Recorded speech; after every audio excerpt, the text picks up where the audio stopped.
less. Could you please join me in welcoming Lawrence Chong, Group CEO and co-founder of Consulars. A big warm welcome, please, Lawrence.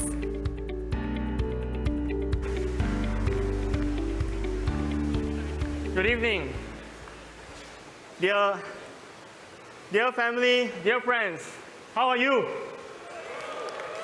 Are you feeling good?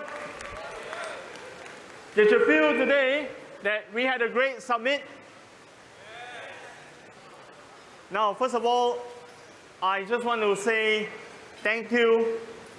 Thank you to the team, for everyone behind the scenes who made this happen. Can we give them a round of applause, please?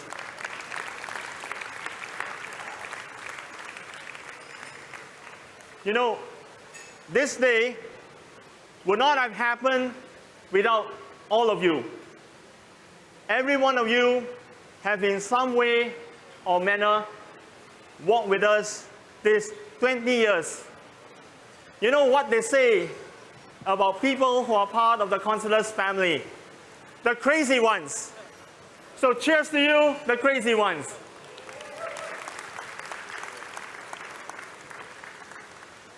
About a year ago, I suddenly saw something like Chinese water painting ink on my eyes. I thought I was seeing things, and I told my wife, Michelle, I think something is very wrong. We were in Kuching, Sarawak, enjoying the beauty of Sarawak, and I saw these shades in my eyes. Turns out, I had quite a serious retina tear. It shocked me because I'm still relatively young. And it took a couple of months for me to regain my vision. After a number of procedures, including one quite frightening, where you can see the eye surgeon kind of operating on you because you're on isolated, for those of us who have been through that procedure, in the operating theater. And I understood one thing from that experience. It is a gift. It is a gift to see. It's a gift to see your family, your loved ones. It's always a gift, isn't it? So being able to see is something that we may take for granted from time to time. But for me, after that incident a year ago, I took very good care of my eyes. In fact, my wife was always telling me, because I fly around very often, you have to be careful of your eyes, right? So I think I've been good. Things have been going well. Now, interesting enough, when I was young and I was growing up in Singapore, and I'm sure all of you appreciated the wonderful closing keynote by Mr. Lim Boon Heng. Can we give him a round of applause, please? Singapore was in a survival mode. And this morning as well, Minister Desmond Tan was with us, and he was talking about having no choice because in Singapore, in the 80s, we had very little options. For myself, when I was studying, I was quite shocked that in Singapore, it was all about money, money, money, money. In fact, for friends from overseas, we literally have a movie that marked those period of time. It's called Money Not Enough. And I felt very limited by the entire environment at that time. Until in 1992, I had the privilege to meet a change maker. She's an Italian woman. Her name is Chiara Lubick, and she dreamed of building a united world. And I was very surprised to meet other young people who believed and were doing things to bring about the united world. I remember telling myself when I was in Rome, as a 14-year-old, attending a press conference run by all these young people who were working to bring about the reduction of poverty. They were doing something for the planet. They were fighting corruption in the cities of Europe. And I said, I should be doing something like this. I should be having this kind of life, this kind of adventure, to believe a greater dream, that life is more than just about getting by. And so for me, in 1992, it was almost like having a black and white television turn full color. My life became very enriched from that moment in time since 92. And why am I telling you this? Because in Singapore, change is very fast. This place where we are having this special event, and you may be asking us, why are we doing this? This was actually a former car park. But look at it today, because of the speed of change, today a car park has become a jewel. Now, it is not by chance that Singapore managed to bring prosperity and purpose to its people. Of course, as we have heard from Mr. Lim, over time the Singapore society evolved, and Singapore is a much better place. Today, we are not just talking about money, we are talking about cause and purpose. Many Singaporeans are involved in mission here and overseas. And today, we heard some of those experiences. A while ago, Lawrence Chan, another Lawrence, shared that for him, doing mission work is important. So there are many of us here, whether we are from overseas or we're Singaporeans, we believe that it's not enough to look at the news of our times and say, I wish you well, or I pray for you. It is important to see and to act. Now, I was asked this question when I was studying design. You see, I had an ambition, and I thought that in order to bring about change in the world, I would be a Catholic priest. That was my dream, to be a traveling Catholic priest, until I met Mr. Low Ki Yew, whom I consider my Yoda and my guide for understanding the power of creativity to shape the world. I was studying design, and I was very arrogant then because I was doing a lot of design projects before I went to study design.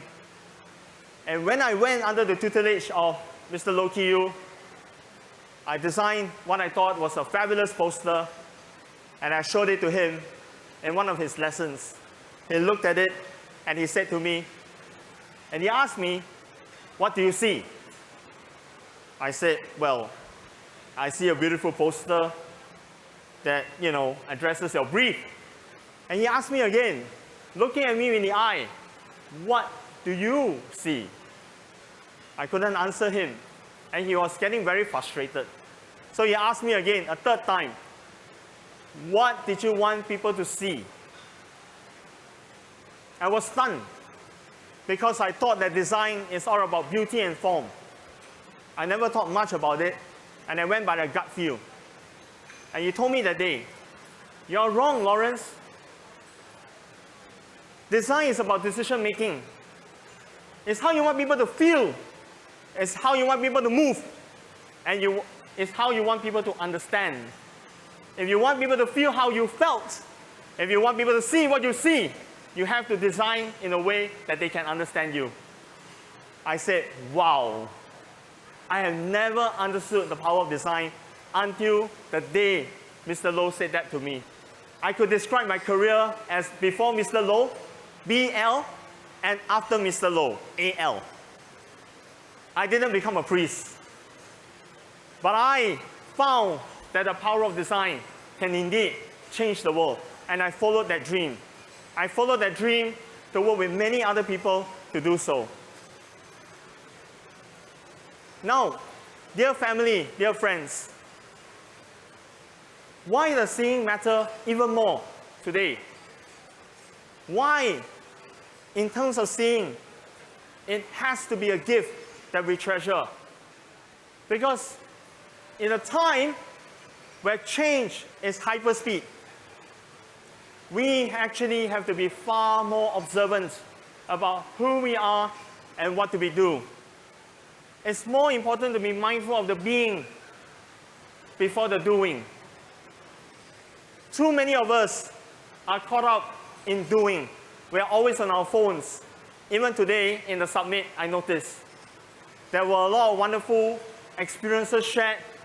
At the same time, a lot of people were multitasking on their phones, attending meetings, sending messages. This is our world. But because of that, as Mr. Lim said, it is a complex world.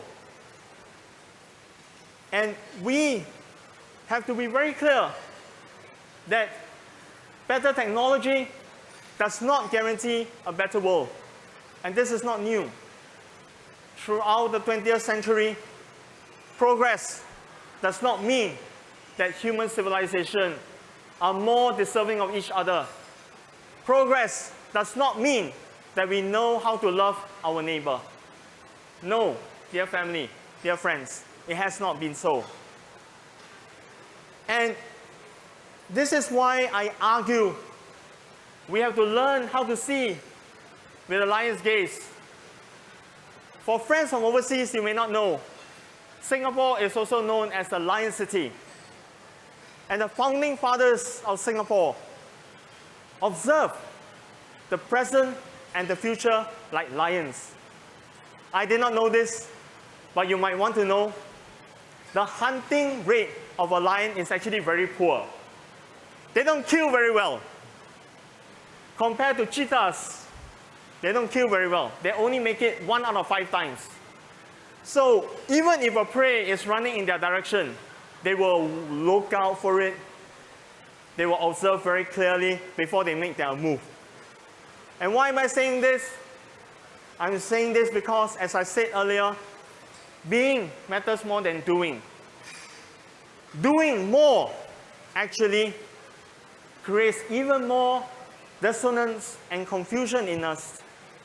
What is critical is a discerning mind and a discerning eye in order to see what is truly happening around us. I learned this the hard way. Today you have heard my brother, Secretary General of ACRP, who is here with us. Can we give him a round of applause?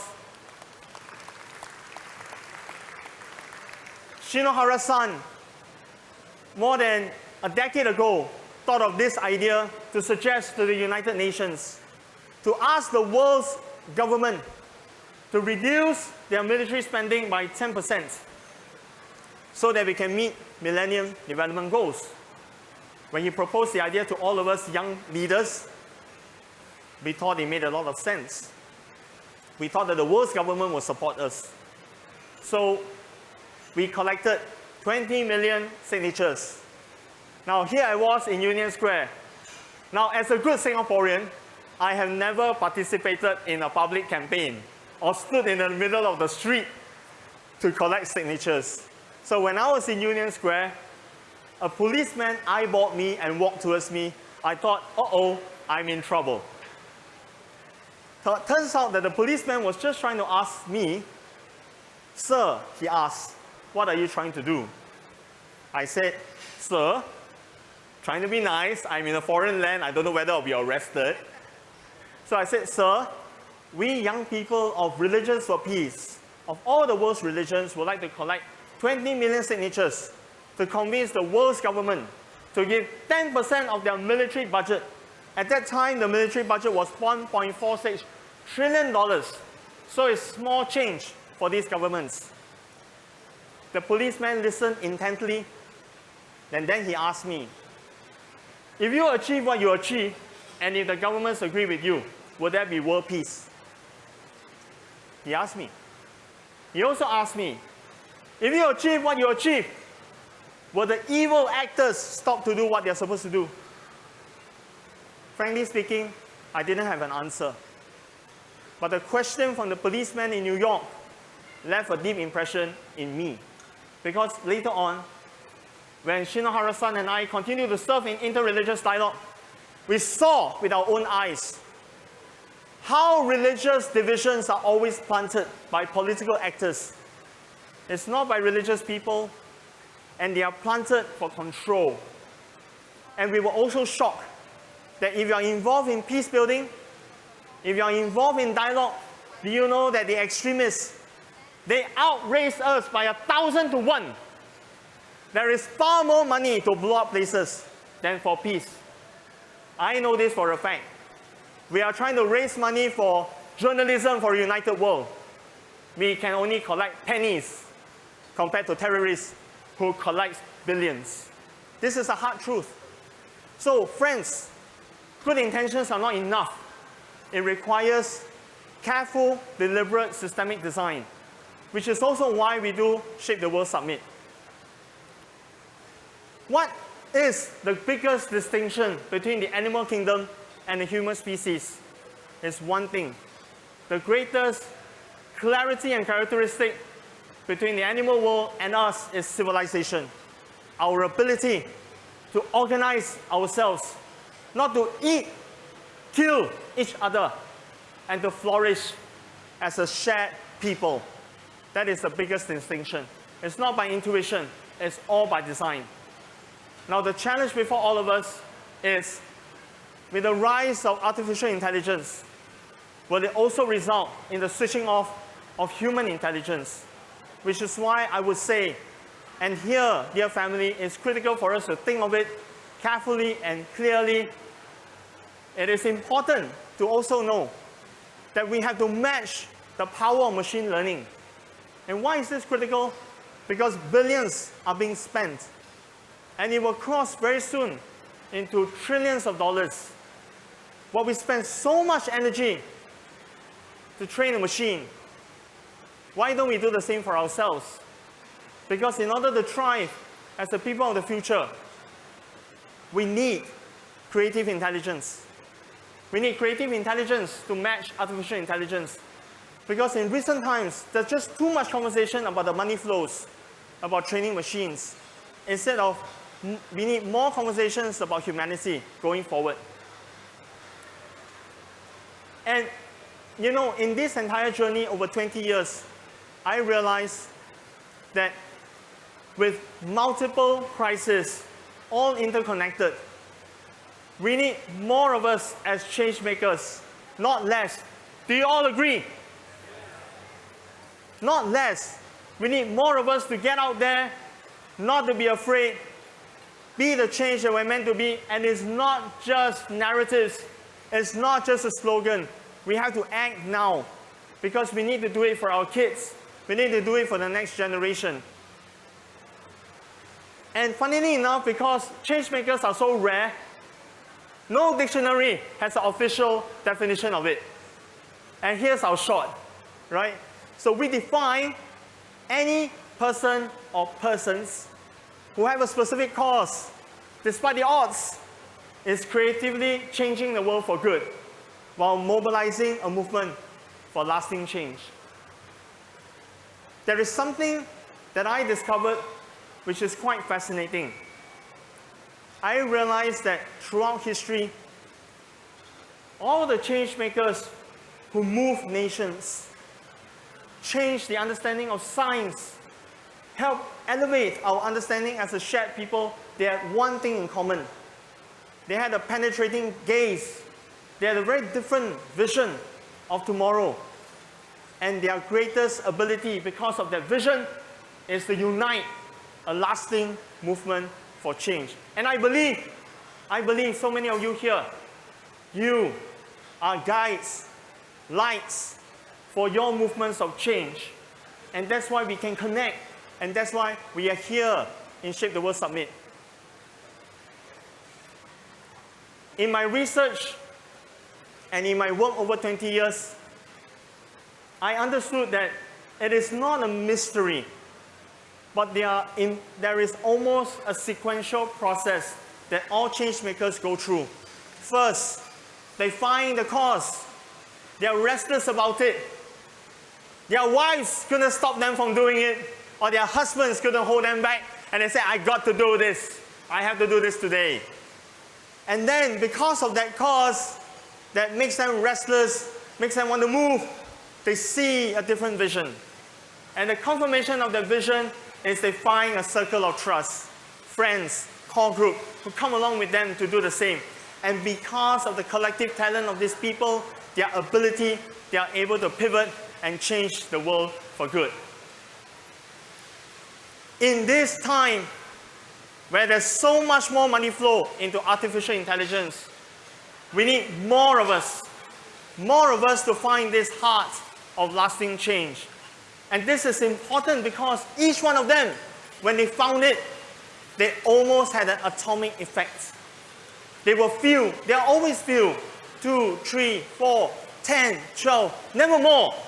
And yet they were able to mobilize millions of people because they all subscribe to the cause. How do you know it's your cause? When you care, you will see. A very young nun in India, she had already followed God. And when she was in India, next to her convent, there were people who were dying. People were left on the streets, and no one was really helping them. And this nun was very restless. She struggled. She said, what should I do? I've already given my life to God. Should I let them be? Should I pray for them? What should I do? And one day, she couldn't take it anymore.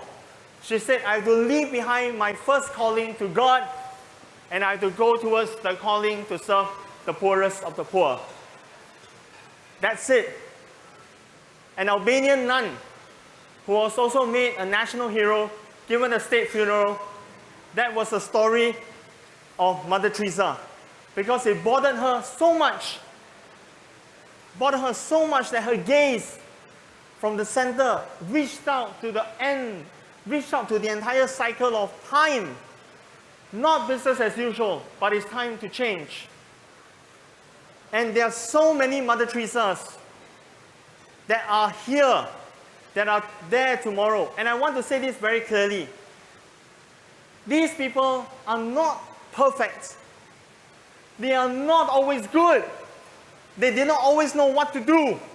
But the only thing they had in common was they acted on their intuition and their motivation because they found a cause. And so, it is critical for us to see, but we can only see when we care. Like here, some of you are very bothered about noise. It will bother you because of all the sounds that we have and everything, but for many others, they won't mind. That means it bothers you. Likewise, a cause is the same. If it bothers you enough, you are coming closer and closer to it. And when you are searching or trying to understand your cause, and today we heard so many different experiences, the honest and hard truth is, it is a lonely journey. But it is always better to find the mountain that you're meant to climb than a mountain that you're not. Which is why finding your Everest is very important. Because there will be many dark nights. There will be many moments where you'll be discouraged. You'll be asking yourself, why am I doing this? And when you do find it, when you do understand it, it's different from purpose. I can tell you this. It's not something that you can rationally understand. Because all these change makers, there's one thing in common. It's not just a rational purpose that justify what they do, why they do. But it is something that kept them going, especially in the darkest moments.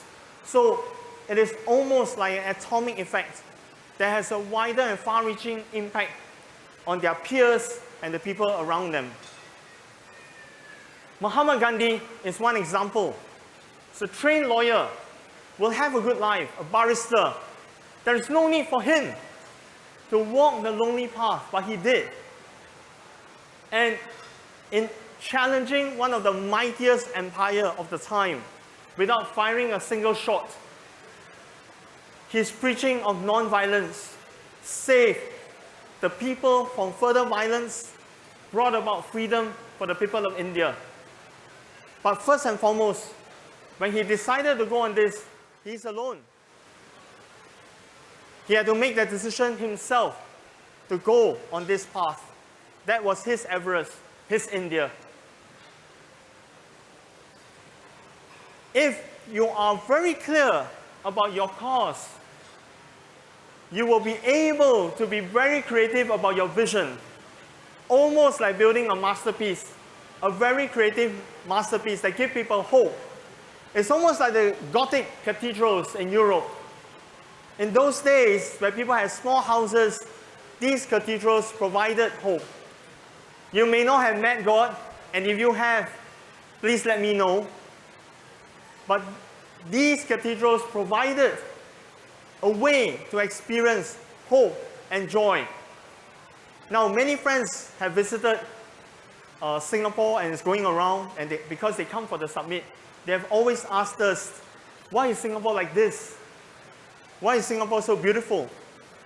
Mr. Lee Kuan Yew has ever said, do not build any monument for me, for Singapore is my monument. And it is true, because when you walk around, when you visit the parks, and you go and you see the city, especially when you go to the suburbs and you see garden townships everywhere, you sense the design and the vision of Mr. Lee Kuan Yew and his peers who believed first and made this happen. And today, in several presentations, some of our speakers mentioned about that Singapore was in a dark place. It was not harmonious. It was not organized. It's not properly curated. But over time, because of cost, because of a creative vision, it became so. No one can walk this path alone. I could not walk this path alone. And here I want to thank my partners, especially Mr. Ravi Ahmad, Mr. Jeffrey Chew. Can you please stand up? Because if they didn't say yes to me 20 years ago, we wouldn't have started. Thank you, Jeffrey. Thank you, Ravi. So every one of us, we all have a circle of trust. We all have a very core group. Without that core group, without the few, it is impossible to even think of wanting to change the world. And the circle of trust is so critical in all the things that we seek to do. Many friends from overseas know about Mr. Lee Kuan Yew. But we have Mr. Goh Keng Swee, we have Mr. S. Rajaratnam, we have so many other leaders who made Singapore possible. And they were all different. They didn't always agree, but they had a common cause. The common cause was Singapore. To make Singapore happy, as Mr. Lim was said, and successful. And even for councillors, there is no way we have gone to the ends of the earth by ourselves. We managed to go. We go the distance because of all our friends. Just like this picture at the Kuali Fund in Abuja, with our friends from SCL, our beloved family, my dear brothers and sisters from Africa. Thank you very much. And because of that experience, I managed to finish my book. Because my African brothers and sisters gave me the courage and gave me the belief that I'm not alone in this, that I have this and I can do this. Ultimately, what is the test that your cause is true? The ultimate test that your cause is true, that it inspires a vision, it gathers a circle of trust, you are able to pivot as and when the time and age calls for it. And we all have to pivot. With the advent of artificial intelligence, with the advent of space, with the advent of a species that is really using up a lot of the resources of the planet, we have to pivot. Things have to change.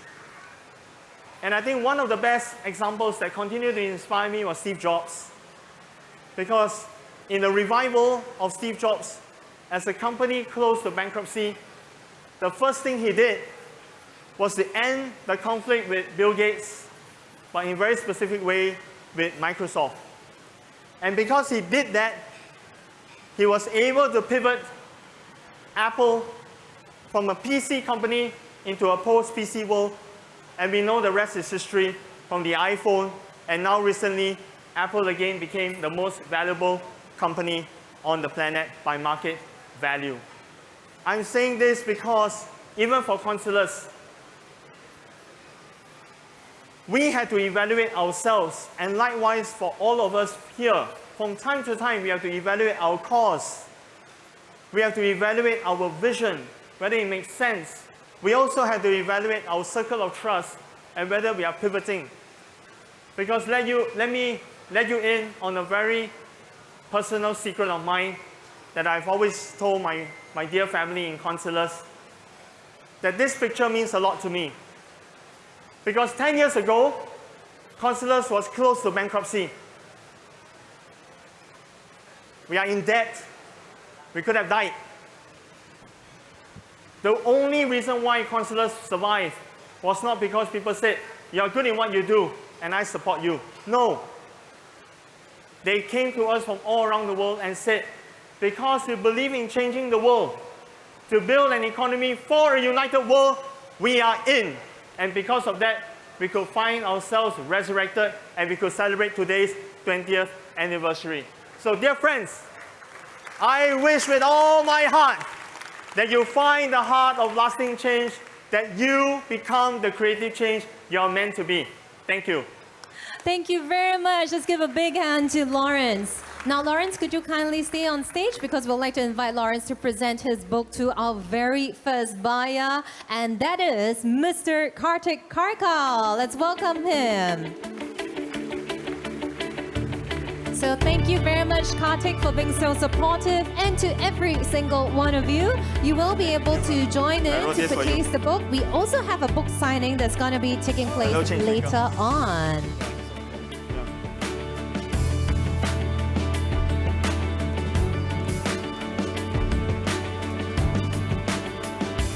Let's take a photograph. Hold on. Thank you. Thank you very much, gentlemen.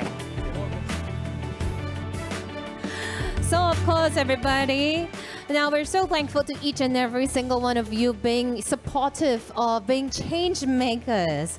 Now, over here tonight, we also have some fantastic